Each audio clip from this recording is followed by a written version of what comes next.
Deus, glorificado é teu santo nome, Pai. Eu saúdo todos os que acessarem esse vídeo com a paz do nosso Senhor Jesus Cristo. Irmãos, num vídeo anterior, que tinha 32 minutos e alguns segundos, eu fiz uma reflexão bíblica e falei sobre o dízimo. E me passou pela mente, me escapou na mente uma parte, um tópico do versículo 29, que deixou transparecer no final da reflexão que eu estava fazendo uma crítica ao dízimo. E na verdade não era uma crítica, era uma reflexão. E como eu sempre disse nos meus vídeos anteriores, eu não reviso o vídeo nem edito. Mas os erros, posteriormente, eu acabo assistindo o vídeo nos momentos que eu tenho oportunidade. E então eu volto em outros vídeos e faço a correção. E foi exatamente o que eu estou fazendo agora. Eu disse anteriormente o seguinte. Comecei a refletir a partir do versículo 26 de Deuteronômio, capítulo 14, versículo 26. Na verdade, eu deveria ter começado o versículo 27, mas por algum motivo eu comecei no versículo 26, que fala da ceia, né, com Deus. Então eu vou voltar nesse versículo 26.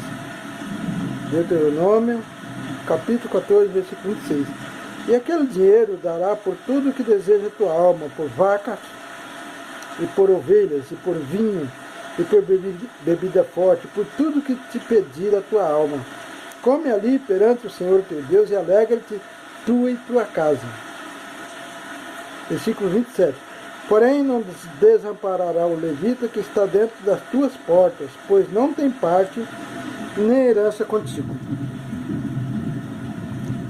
Ao fim de 3 anos, versículo 28, tirarás todos os dízimos da tua novidade no mesmo ano, e os recolherás nas tuas portas.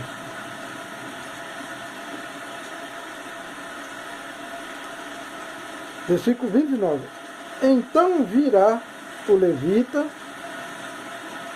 pois nem parte nem herança tem contigo, e o estrangeiro, e o órfão, e a viúva, que estão dentro das tuas portas, e comerão e fartar-se-ão, para que o Senhor teu Deus te abençoe em toda a obra das tuas mãos que fizeres. Pois bem, irmãos, isso é no versículo 29. Na outra reflexão me escapou esse versículo, mas agora vamos ao que é correto.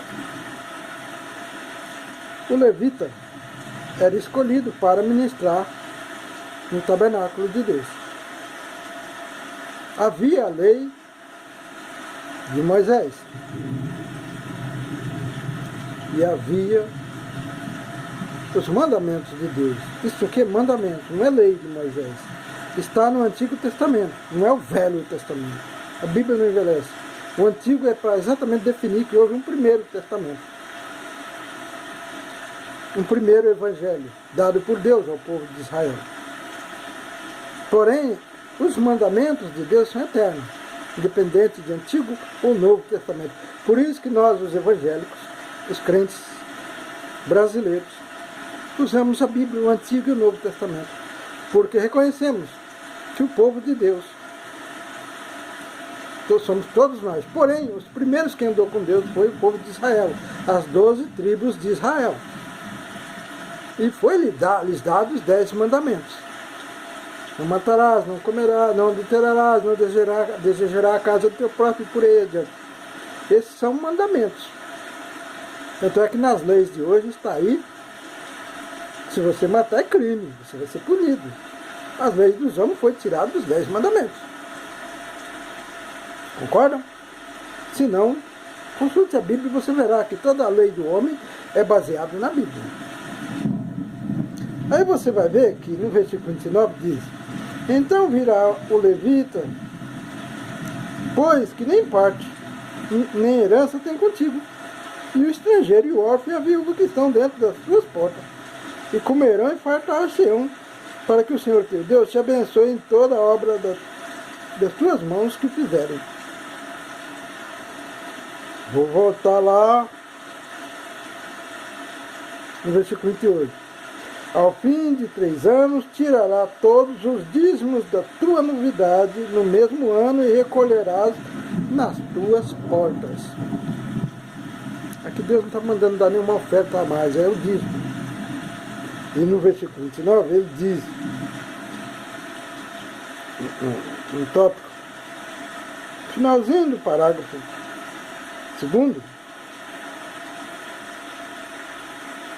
e a viúva, no finalzinho do primeiro tópico do parágrafo 1º, você vai ver que Deus fala no versículo 29, depois que tem um entre aspas, pois nem parte nem herança tem contigo, que são os levitas, que ministram no templo. Aí abre-se o parágrafo e fecha-se. E o estrangeiro e o órfão e a viúva que estão dentro das tuas portas comerão e fartar-se-ão, para que o Senhor, que Deus, teu Deus, te abençoe em toda a obra das tuas mãos que fizeres. Irmãos, o estrangeiro é levita? Ministra no tabernáculo de Deus naquele tempo? Não. Estrangeiros são os que vêm de fora, que não são do povo de Israel. O órfão pode ministrar no templo? Eu não vi isso ser dito quando foi escolhido os filhos de Arão para o templo. Não cita se o órfão poderia ministrar no templo. Mas o órfão é filho da viúva. Concorda? Que não tem pai. Ou órfão de pais e mães. O dízimo aqui era tirado dele para que esse se alimentasse. O órfão, o estrangeiro, a viúva. Por que do dízimo hoje não sobra nada para o órfão, para o estrangeiro, para a viúva? Os pastores podem se alegar dizendo, não, mas nem todos dizimam, é verdade. Nem todos os membros da igreja, os obreiros dizimam. Obreiro não, porque quando não dizima o obreiro, ele não ministra mais. É pregado assim, eu concordo. Se não dizima, não é justo, não é correto. Para quê? Vai lhe dar cargo de ministrar. Que exemplo de fidelidade ele está dando com Deus? Se queremos dessa forma, devemos agir dessa forma.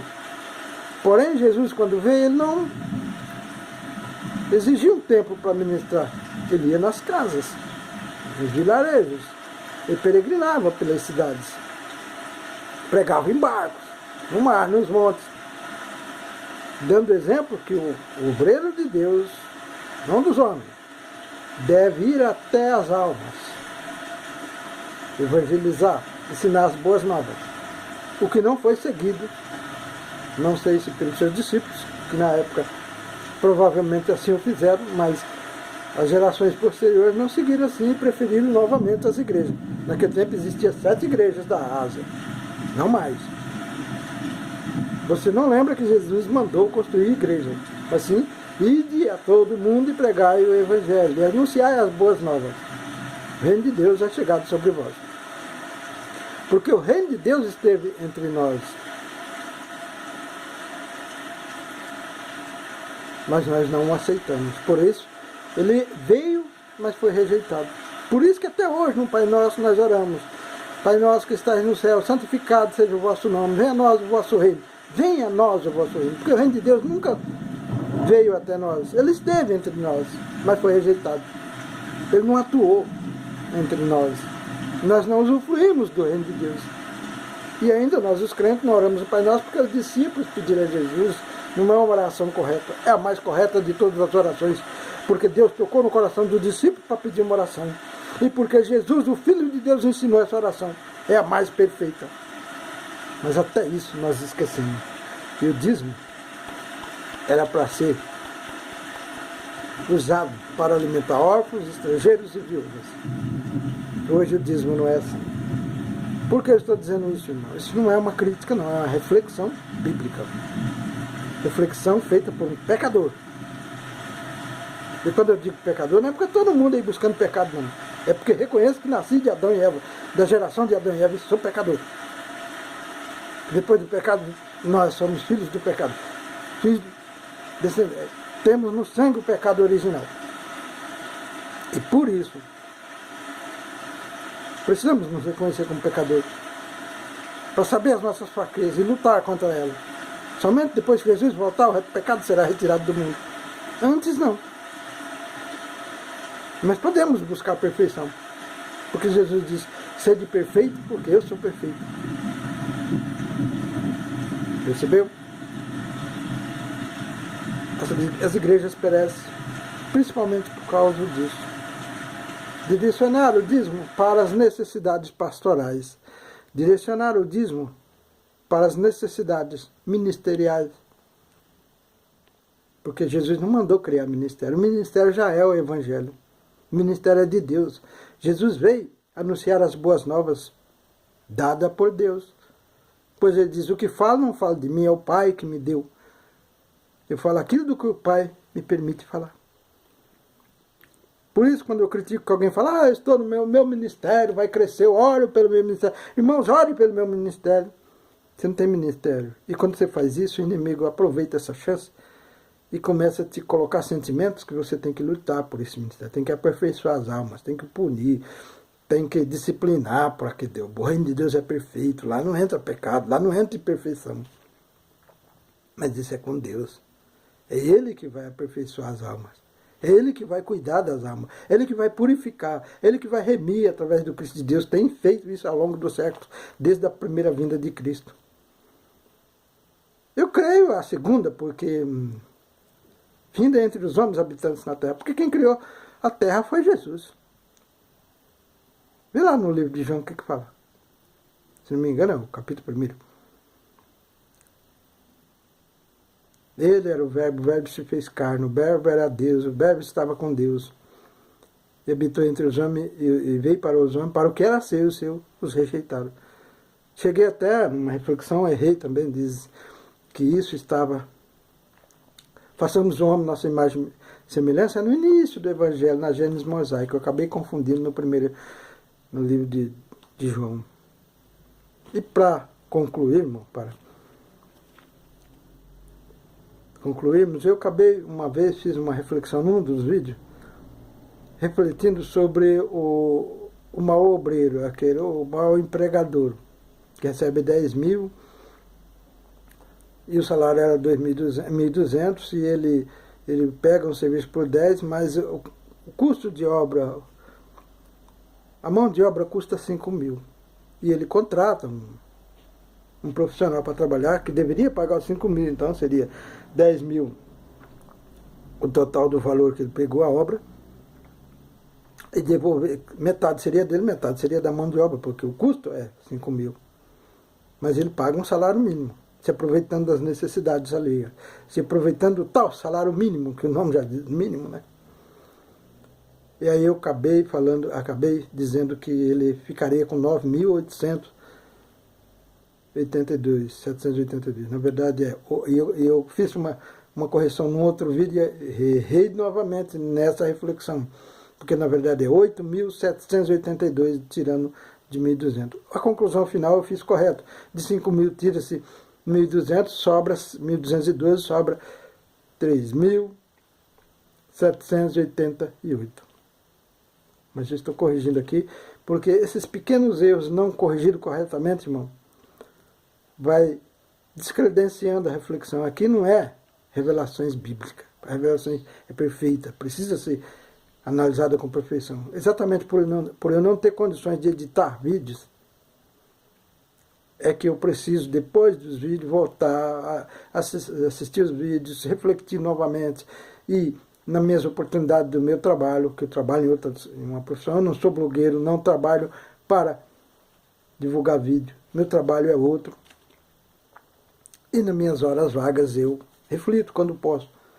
E aí encontro os erros, e isso eu acredito ser uma oportunidade também para observarmos que nós erramos, porque muitos os blogueiros e os que têm canais e se dedicam a isso, eles editam seus vídeos, eles corrigem. Por isso é perfeito, bonitinho. Mas se lá na igreja você não edita a pregação.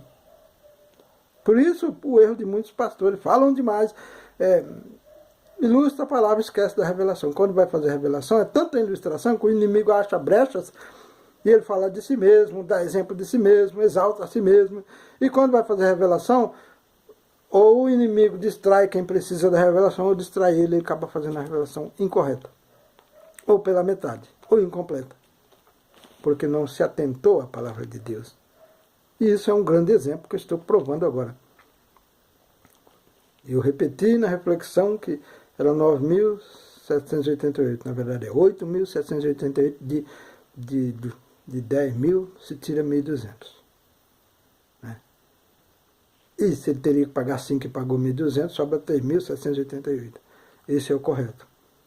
E quando eu falei, façamos um homem nossa imagem e semelhança, ali é Jesus construindo a terra junto com Deus, ele e o Pai. Nossa imagem e semelhança. Então, é na Gênesis Mosaico, capítulo 1, lá no início do Evangelho. Correto, irmãos? Então veja que o dízimo, desde o início, é mandamento. Quando Jesus fala dos dízimos, Jesus, se não me falha a memória, não me falha a memória, ele reflete sobre os dízimos. Os discípulos, no Novo Testamento, Novo Testamento é permeado dessas reflexões sobre o dízimo. Agora o dízimo nós damos de todo, porque nós não temos a terra, todos não têm a terra para se trabalhar e ao fim de 3 anos recolher todo o dízimo daqueles 3 anos, inclusive da premissa da terra daquele último ano, e devolver. Não é feito assim. O mundo mudou, as necessidades mudaram. Então precisamos dizimar de todo o salário mensal, se quisermos que a igreja cresça. Mas o dízimo é usado, Deuteronômio, capítulo 14, versículo 29. Então virá o levita, pois nem parte nem herança tem contigo. O estrangeiro e o órfão e a viúva, que estão dentro das tuas portas, e comerão e fartar-se. Não é comer lá uma migalha, te deu uma esmola, está tudo certo, vai embora. Não. Vai comer e se fartar do que vem do dízimo. Você, irmão, tem se fartado do dízimo? Porque... mas ali era para quem era cuidado por Deus diretamente.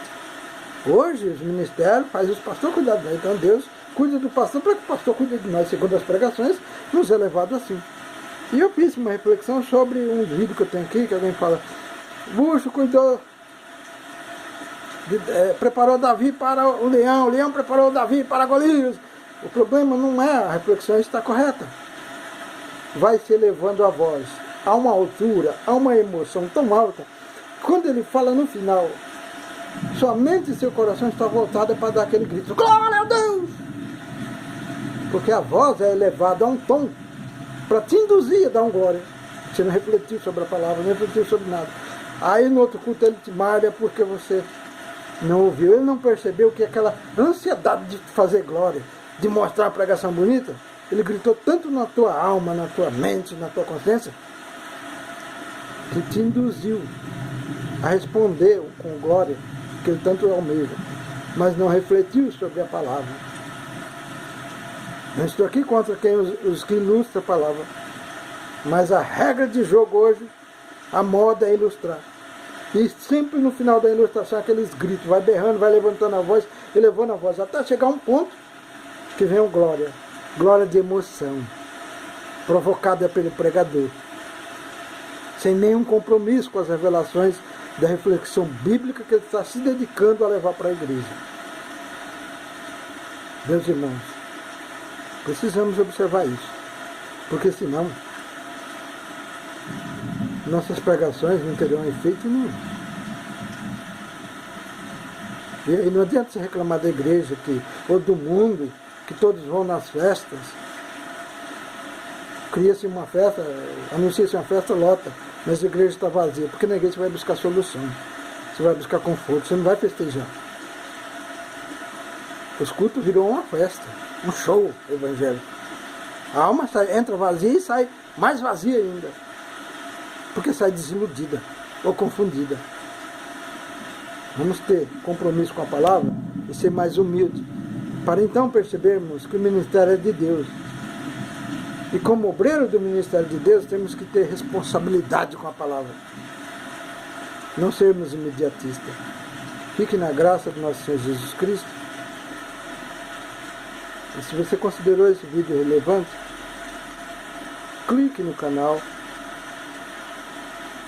se inscreva, clique no sininho das notificações. Depois que você se inscreve, aí vai ir para o canal, mas embaixo tem um sininho.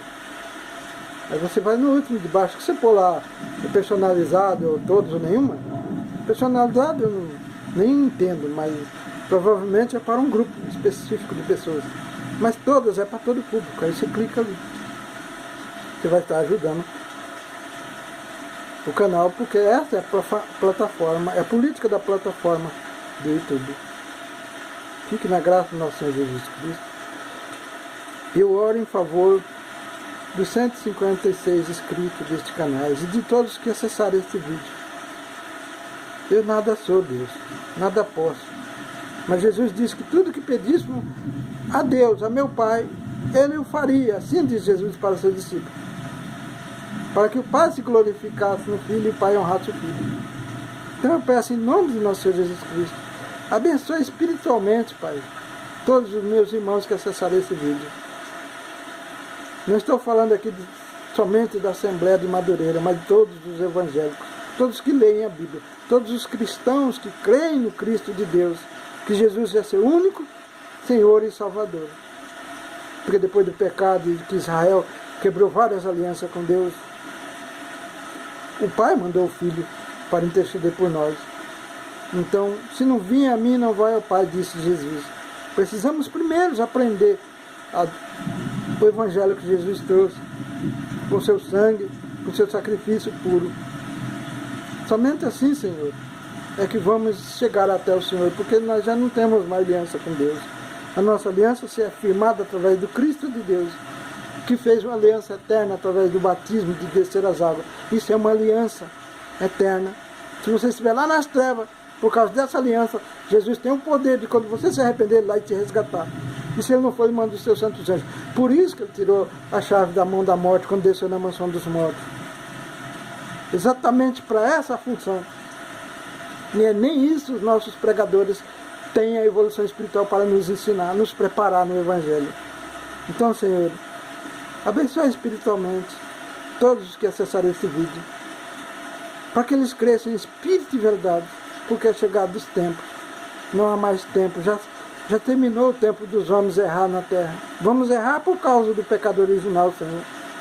Mas é necessário que nos esforçamos mais e mais para estar diante do Senhor quando Jesus voltar.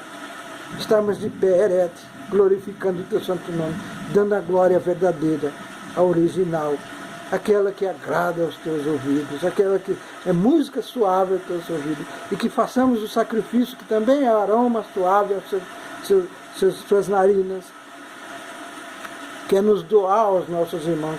Quando falo da caridade, Pai, tu sabes, não é porque eu quero me salvar pela caridade, é porque a caridade é o princípio básico do amor, caridade do Evangelho, caridade da tolerância, caridade do amor, caridade da preocupação com a necessidade e o sofrimento do nosso próximo. Tudo isso é caridade, Senhor. Não há fé sem caridade, por isso a fé sem obra é morta. A caridade é tudo que se diz a respeito ao Evangelho. O Evangelho é a caridade, as revelações é a caridade, o crescimento espiritual é a maior caridade do Pai, do Deus Todo-Poderoso. Até por isso o Senhor Jesus Cristo se sacrificou, fazendo a maior caridade que se é possível, dando a sua vida pelo seu próximo. Nos ensina a dar a nossa vida pelo nosso próximo, Senhor. Oh, Papai querido, obrigado por inclinar os teus santíssimos ouvidos e ouvir a petição desse pequenino pecador. Fiquem na graça do nosso Senhor Jesus Cristo, meus irmãos.